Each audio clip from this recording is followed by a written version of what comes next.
Hi, how's it going? Hope everything's going well for you. So I'm going to look at some differential equations examples in this video. So what I've got for you is a selection of questions where I'm going to just give you the question and then go over the solution for you. Hope that's okay with you. So here's the first question then. The radius of a circle is increasing at a constant rate of 0.4 centimeters per second. Find dc dt, where c is the circumference of the circle, and interpret this value in the context of the model. Then find the rate at which the area of the circle is increasing when the radius is 10 centimeters. And then finally find the radius of the circle when its area is increasing at the rate of 20 centimeters squared per second. Okay, so the idea is you can pause the video and have a go at it yourself if you want, and then just get back to me just to check your solution. Or otherwise, just watch the video and keep on going. Okay, maybe that's what you're doing. You're just trying to see, a little bit more about how this sort of thing works. So let's just write down some information. We're told that the radius is increasing at a rate of 0.4 centimeters per second. So the rate of change of radius is this, dr dt. It's always with respect to time. Radius is always increasing with respect to time. And it was given as 0.4 centimeters per second. Okay, so centimeters per second, radius over time, hence rate of change of radius over time. Hoping that made sense to you. So we're told that dr dt equals 0.4. Don't bother with the units in the working part of the question. And we're asked to find dc dt. Okay, we need to find what dc dt is. So that's our goal for the question. Now, use the chain rule with these sorts of questions. What we're going to come up with is an expression for dc dt using the chain rule. And we're going to try and use dr dt. Okay. Now, if I just write the dr dt first, because I know I've got that.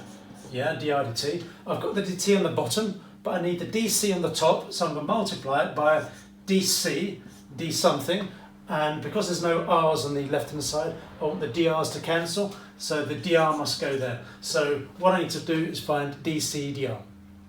And usually the way to do these things is to differentiate some formula relating to, well, C and R. And you know what that formula is, don't you? It is this, circumference equals 2 times pi times R. And we can find dc dr from that. So dc dr is equal to 2 pi. Remember, 2 pi is just a constant. Okay, so differentiate 2 pi is just going to get 2 pi. And so what that means is we're going to put that into there. So we'll have dc dt is equal to dr dt, which is 0.4, okay, multiplied by dc dr, which is 2 pi, and that gives me 0.8 pi. You can work out what it is in decimals if you want, but that's an exact answer, so I'm going to leave it like that. Now the question asks us to interpret this, so we better put the units in, okay? So dc dt, that's rate of change of circumference over time, and circumference is measured in centimetres. So that's going to be centimetres per second. And the way you interpret it is, because it's positive, it's increasing, okay? So you would say that the circumference, so I'm just going to shorthand it on the board and, say it. Okay. The circumference is increasing at a rate of, is there an abbreviation for at a rate of? Maybe there should be. I'm not going to make one up right now. Circumference is increasing at a rate of 0.8 pi centimeters per second. In other words, it's increasing, should we say, at a constant rate? Yeah, I'll put the word constant there. Constant rate of 0.8 pi centimeters per second. Right, that's part A done. Right, so a reminder about part B then. Find the rate at which the area of the circle is increasing when the radius is 10 centimeters. So I'll just note that on the board, okay? We need to find dA dt, the rate at which the area is increasing when r is equal to 10. So that's our goal, right? So how are we going to find that? Again, we're going to use the chain rule to try and get an expression for dA dt. And because of the dt there, we can try and use dr dt. So I'm going to put dr dt for the moment. And then what am I going to multiply that by? Well, I need the dA on the top, and I need the dr's to cancel. So that will do, won't it? Dr's cancelling, dA dt. That will do. So what I need is an expression for dA dr. Okay. So the relationship between A and R is the area formula. Area equals pi r squared, and I'm going to differentiate that then. So that will be dA dr, differentiate pi r squared, that will be 2 pi r, and then I'm just going to substitute that in there. Okay. So I've got dr dt, which I know is 0.4, let's just write this down. dA dt equals 0.4 multiplied by dA dr, which is 2 pi r. And of course we want r equals 10, don't we? So when r equals 10, we've got dA dt is going to be equal to 0.4 times 2, which is 0.8, times by 10, which is 8 pi. Okay, 8 pi, and let's just put in the units as well. Because it's an area, it's going to be centimetres squared. Okay, and because it's rate of change of area over time, it's going to be increasing at the rate of 8 pi centimetres squared per second. And notice I said the word increase there because again it's positive. Okay, if dA dt is positive, that means the area is increasing over time. So that's our answer to part B. So a reminder about part C then. Find the radius of the circle when its area is increasing at the rate of 20 centimetres squared per second. So I've written that information down then. We need to find r, the radius, when dA dt is 20. And again, I've just not put the units on for the working part of the question. Now in part B, we worked out that dA dt is this, 0.8 pi r. So what we need to do is just set that equal to 20. Okay, that's what we're going to do. So let me just tie this up a little bit. We'll have, I'm just going to remember we're trying to find r. We'll have 0.8 pi r is equal to 20. Okay, so obviously we just rearrange that and work out what r is, and then we're done. So that's 4/5. So 20 divided by 4/5 is going to be 25. Okay, so then you have r equals 25. Then we move the pi over the other side over pi. And that's it. It's kind of simple as that. So I'm just going to work out that this is a number, 25 divided by pi. Of course, when I say a number, I mean a decimal number as opposed to the exact value you've got there. 7.96 in case you're interested. Okay, I'll put approximately 7.96, 7.9577 and so on. Yeah, 7.96 to 2 decimal places, 3 significant figures. And let's just conclude by putting that in as units as well. Okay, that's it. That's the whole question done. I'm hoping you found that one useful. Okay, so this is my second question that I'm going to look at today. The volume of a cube is decreasing at a constant rate of 4.5 centimetres cubed per second. Find the rate at which the length of one side of the cube is decreasing when the volume is 100 cubic centimetres. And part B, find the volume of the cube when the length of one side is decreasing at the rate of 2 millimetres per second. Now, if you're going to have a go at this yourself, pause the video now and unpause it, of course, when you're ready. I assume that you're ready now to go over the question. Right, so I've just written some information up on the board, okay? So we're told this to begin with, told the volume is decreasing at a rate of 4.5, okay? Don't worry about the units, it's centimetres cubed per second. Because it's decreasing, then the rate of change of volume over time is negative 4.5, okay? It's negative because it's decreasing. We're going to find this. We're going to find the rate at which the length of one of these sides is decreasing, okay? It doesn't matter whether it's decreasing or increasing, we've got to find the rate at which this is changing, and that's dx dt, okay? And we're going to find that rate when the volume V is 100. So because I'm using x there, I've just drawn a little diagram to show you what I've let x stand for. Let it stand for the length of a cube. Because I don't like using the letter L, if I'm honest. It's awkward. It looks too much like a 1 when I'm doing my work. And so I try and avoid using L if I can at all help it. Okay. So I've just used x, and let's face it, I think as mathematicians we're happy with using x, aren't we? Yeah. Well, I am, and you should be as well. So we're using x as one length. So we've got to find dx dt when v equals 100. So where do we start? The chain rule is always a good place to start with this. So let's just have a look to see if we can get an expression for dx dt using the chain rule. And I think it's obvious we're going to use dv dt, aren't we? So let's start with that, dv dt. Now what are we going to multiply that by in order to make the chain rule work? Well, we need an x dx on the top, don't we? And we're going to have the dv's cancelling. So I think that would work, wouldn't it? dv's cancelling, dx dt, yes, that would work. So we're going to find an expression for dx dv. Okay, how are we going to do that? Now, as I said, most of the time these things are found by differentiating some sort of formula relating to the variables that we're interested in. So here we've got x, and the v obviously stands for volume. So the volume formula, v equals x cubed, is going to be used there, okay? So we want to differentiate v equals x cubed. So dv dx is equal to 3x squared. Then we've done it. Okay, dx dv, of course, is the reciprocal of that, so it'll be 1 over 3x squared. So that means dx dt will be dv dt, which is negative 4.5 all over 3x squared. Okay, 3x squared.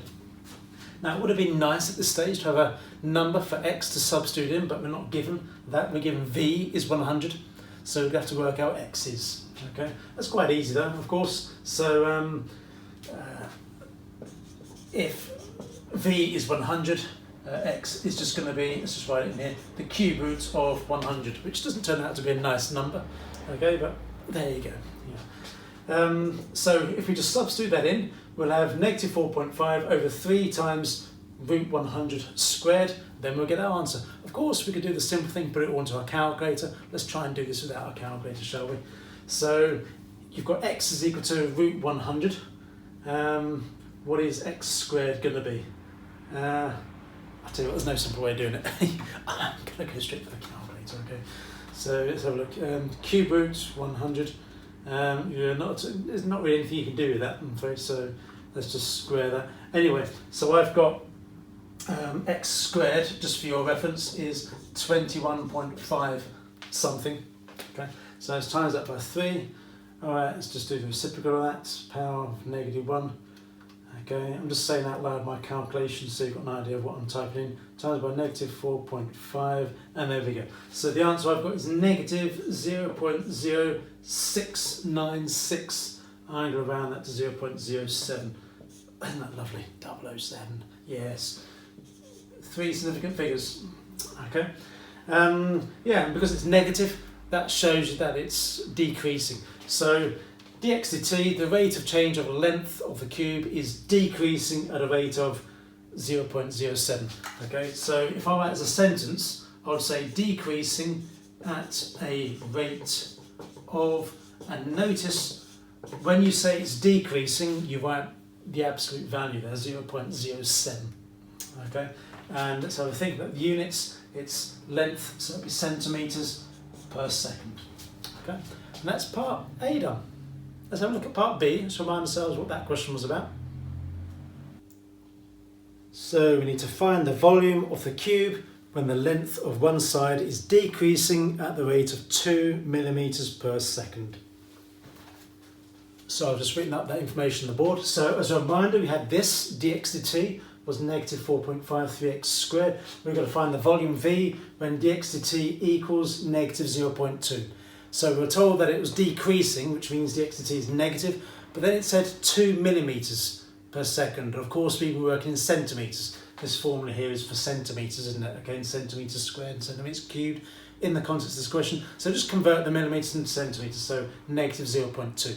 So first of all, it makes sense to just write that equals that, doesn't it? So we're going to have negative 4.5 over 3x squared is equal to negative 0.2. Yeah, we've got final x's. Well, first of all, it's just multiply both sides by negative 1, or divide both sides by negative 1. It's up to you. The negatives cancel, okay? So then we'll have 4.5 over 0.2 is equal to 3x squared, okay? Calculated time. So 4.5 divided by 0.2 equals 45 over 2. Let's divide that by 3, okay, so 15 over 2. So your x squared is equal to 15 over 2. And of course, square root of that, let's just write it in third form, shall we? Root 30 over 2. Okay, so you've got x is equal, let's write it in here, x is equal to root 30 over 2 as an exact value. We've got to find v, we've got to find the volume. Okay, so the volume then is going to be that cubed, yeah? So root 30 over 2 all cubed. Okay, so clear in the denominator we're going to have 8. Okay, 2 cubed is 8. Then root 30 cubed, so it's root 30, root 30, root 30, which is 30 root 30. Okay, 30 root 30. Let's just work out what we get. So let's just put in that to the power of 3. Okay, and 15 root 30 over 4. Yeah, I can see how it cancels. 15 root 30 over 4. So let's just write it in, because then it's just an exact answer, isn't it? And in terms of yeah, decimal places, so that's 20.5. Okay, I've rounded to 3 significant figures there, so approximately 20.5. And because it's a volume, let's put in the centimetres cubed, shall we? Okay, right, that's it. That's my second example done. Okay, do you want to do another one? Yeah, let's do another one. So here it is then, the next question. Fluid flows out of a cylindrical tank with constant cross-section at time t minutes, where t is greater than 0. I want to say obviously there. The volume of fluid remaining in the tank is V cubic meters. The rate at which the fluid flows in meters cubed per minute is proportional to the square root of V. Show that the depth h meters of fluid in the tank satisfies the differential equation dH dt equals negative k root h, where k is a positive constant. Okay. Right, back to the board. I do like this question because the challenge in itself is interpreting what has just been told us. Okay, we've got to interpret all of this. Okay, so let's have a look. Now, amazingly, the first paragraph is telling us this. Okay, now I've drawn up a diagram because sometimes I can't resist to show a diagram. This is what's going on. You've got a cylindrical tank, so here's a cylinder, and it's of constant cross section, which should make sense to you. Okay, so basically what we're saying is that the flow of water is such that the depth of water, called h, is decreasing, which makes sense. Okay, just because the water depth is decreasing does not mean that the cross-sectional area is decreasing or increasing, does it? So basically you've got a tank, and okay, in terms of this, the water level is just dropping. Okay, so that's what's going on there. And I've called this constant cross-sectional area A, and the height of the water at any point h. Okay. It does say in the question that the rate at which fluid flows in cubic meters per minute is proportional to the square root of V. Be careful how you read that. Okay, it is not saying the rate at which the fluid flows in. That's something completely different. Okay, you've got to be able to interpret this question. Okay, it's saying the rate at which the fluid flows in cubic meters per minute.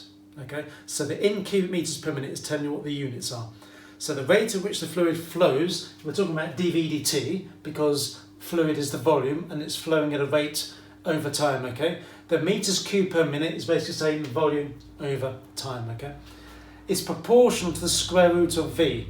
So as you know, when it's proportional, you've got something like this. Y is proportional to x. And the equation is y equals kx, okay? So when it's proportional to the square root of the volume, it's dy dt equals k times root v, but because it's flowing out, reading the question again, fluid flows out of a cylindrical tank, it is negative because it's decreasing.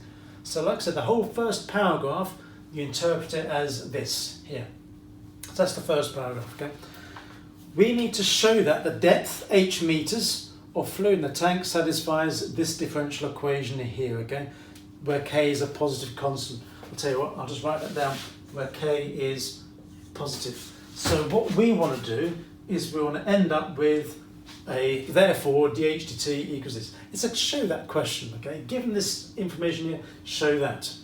It's kind of minimalistic in terms of the information being given, isn't it? But that's the challenge. Maybe you had a go at it, but then got stuck and thought, well, I'm going to watch this video and see how it goes. I might have given you enough information now to be able to do something with it. So you can pause again if you want, otherwise just keep on watching. Well, how can I get from this to this? Right, now just a word of warning for you. We've got to show that this is equal to negative k root h, where the question gave us the letter k. I've used the letter k because it's quite normal, it's quite frequent to use the letter k. It's quite possible that this k and that k are going to be different. Okay, they are going to be different. So what I'm going to do is, you might have gone through the working already. In which case, what I'm going to do is, rather than choose a different letter, I'm just going to call it k1. All right. But if that k turns out to be exactly the same as that k, then I'm just going to erase the k1. Okay. But it's more than likely that this constant is going to be different, and that's another challenge in the question. I'll refer to it later on as we're doing it. Right, we need to get a chain rule relationship for dV dt, don't we? So dV dt and dH dt is going to be in there somewhere. Okay, otherwise, you know, we can't work it out. There's no question. So I'm going to start off with dH dt. All right. Now what have I got to multiply that by? So I've got the t in the bottom, I need the dv in the top, and I need the dh's to cancel. Okay, so I'm going to have to find somehow dv dh. Okay, right, back to this diagram then. So relationship between the volume and the heights there. Well, as you know, the volume of a cylinder is pi r squared h. Yeah. However, let's just keep things simple for us. We know that the area, the cross-sectional area, that bit there, the pi r squared, that's constant. Okay, it's not actually changing. So instead, we're going to use area multiplied by h. And remember, area is actually constant. Okay, so we won't use that one. I'll just cross it out. It's just going to be a little bit more complicated if you use that one. So we're going to find dv dh using that, and dv dh is just going to be a. Remembering that, as I said, that area is constant. So let's put this in here then. So dv dt, so that's negative k1 root v is equal to dh dt, we don't know what that is, that's what we're trying to find, and multiply by dv dh, which is a. Okay, so let's just make dh dt the subject now then, shall we? So dh dt is going to be equal to, well, we've got the negative, so that's one thing I suppose, negative k1 root v over a. Okay, so how are we going to, yeah, we've got to change that into that, haven't we? All right, let's see how we can do this. Well, the v, yeah, is that, so let's put that in, shall we? So that's negative k1 square root of a h over a. Let's just simplify that a little bit. So negative k1, so you get root a over a, so that's going to be root a on the denominator, and you've got root h. So we've got the root h now, which is great. We wanted root h in there.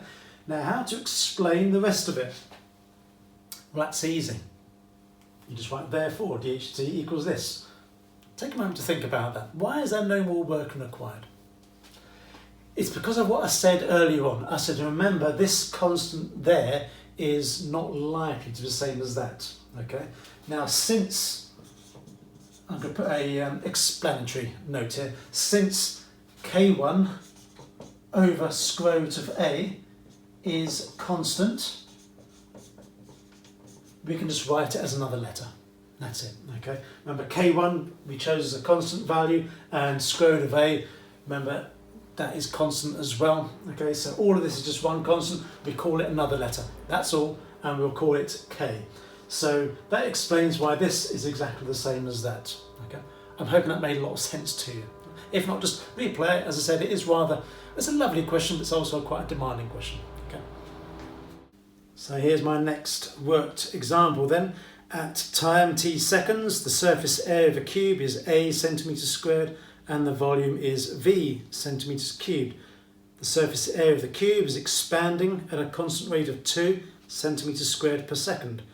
Find an expression for v in terms of a, find an expression for dv dA, and then show that dv dt equals a half v to the power of 1/3. So maybe you have a go at that by pausing the video and then unpause when you're ready. Well, hopefully you've had a go at it, or you're just watching again like the others you've been doing. So I've just summed up everything in that question on this board already. Okay, so we're given a cube and we're told to use letters A and V. So I've just written down the formula for the surface area of the cube. So A is 6x squared, and for the volume, V equals x cubed. Doesn't matter what letter you use because x actually doesn't feature in our answer, as you'll soon see. We're told that dA dt equals 2, that the rate of change of the area with respect to time is 2. Okay, it's positive, so it's just positive 2. And we need to get an expression for v in terms of a. We need to find what dv dA is, and then we just show that dv dt is half v to the power of a third. Okay, so that's summing up what the question is really all about. So the first bit, find v in terms of a. So using these then, how are we going to do that? So v equals x cubed. Get an expression for x first of all, I would say. So we're going to have x squared is going to be equal to a over 6, and then x is going to be the square root of a over 6, isn't it? Now just looking ahead, notice that we're using indices here, so maybe it's a good idea, rather than write square root, I'll write it as a over 6 to the power of a half. Okay, yeah.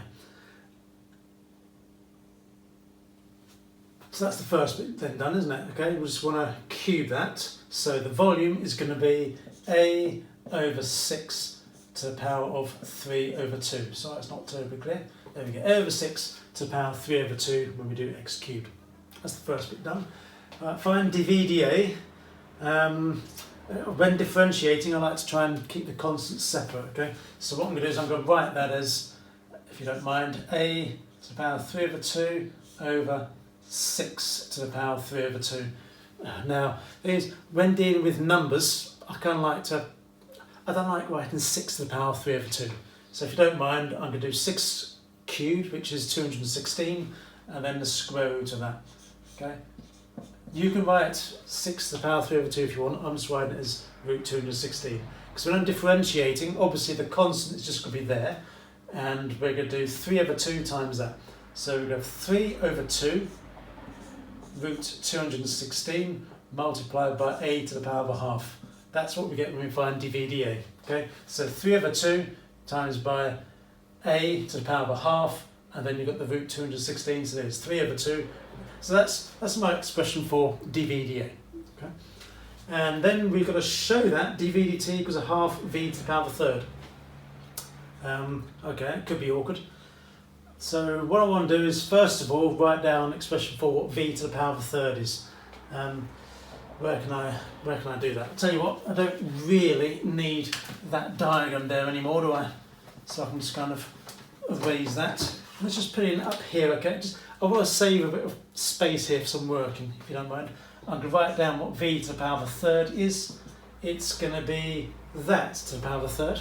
Okay, so you can either write it as a over 6 to the power of a half, or you can write it like that. I'm going to keep it like this just because it's slightly simpler. Okay, so v to the power of a third is a to the power of a half over root 6. So I'm going to see which one of those is going to be more useful for me. Okay, so I want to show that dV/dt is equal to that.